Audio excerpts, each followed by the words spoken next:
Jusqu'à il y a environ 20 ans, la plupart des scientifiques ignoraient la conscience. Elle ne faisait pas partie de la science. Bien sûr qu'elle existe.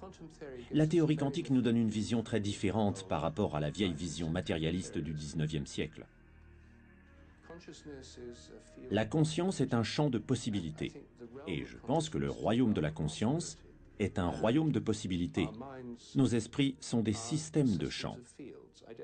Je ne pense pas qu'ils soient confinés à l'intérieur de nos têtes. Je pense que nos esprits s'étendent bien au-delà de nos têtes.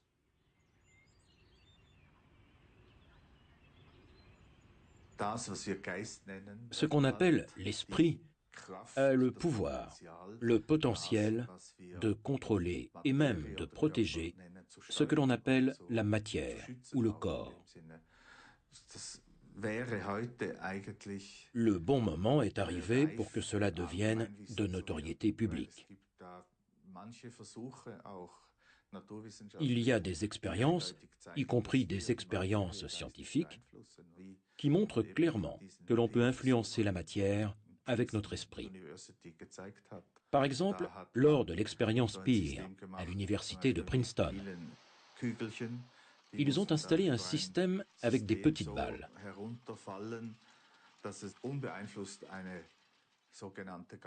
Ces billes tombent en cascade sur un système produisant une distribution gaussienne si aucune influence n'est exercée sur elles.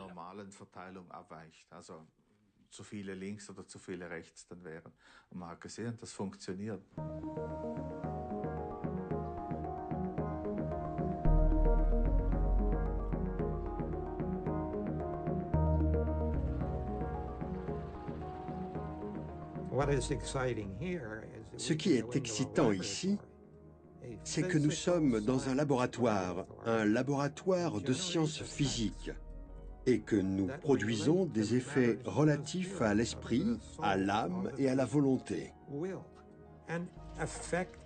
Des balles affectées descendent en cascade et des parties affectées émergent d'une petite boîte microélectronique.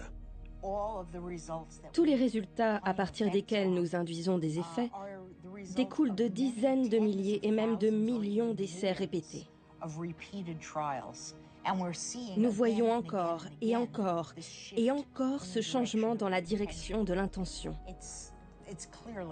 C'est clairement un effet réel. Nous n'avons aucun doute là-dessus.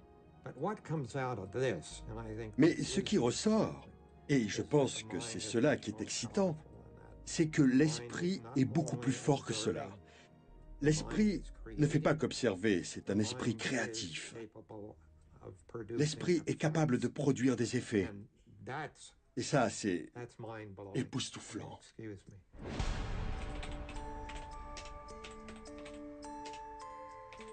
Dès que nous abandonnons l'idée que l'esprit est confiné à l'intérieur de nos têtes, si l'on accepte l'idée que l'esprit dépend de champs qui s'étendent bien au-delà de nos têtes, alors ce n'est pas un problème d'accepter ces phénomènes. Ils entrent dans une vision plus élargie de l'esprit. C'est exactement le type de phénomène auquel on s'attendrait si l'esprit s'étend au-delà de notre cerveau.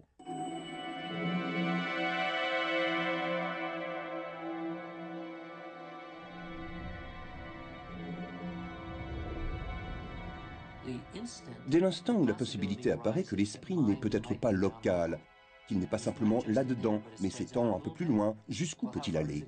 La réponse est, il va partout. Il est connecté à l'univers entier.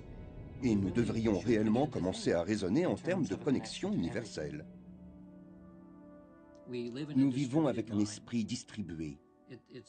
C'est un peu comme si l'on regardait un océan avec des vagues qui apparaissent de temps en temps. Comme si nous identifions chaque vague à un individu. Il semble séparé des autres, mais à un niveau plus profond, il est en fait connecté à l'ensemble. Ceci est un message très important transmis par la nouvelle science. Elle nous dit que nous sommes un, littéralement unis, malgré le fait que nous semblions séparés. La connaissance nous montre qu'il est stupide d'être violent et de ne pas aimer parce que nous sommes reliés.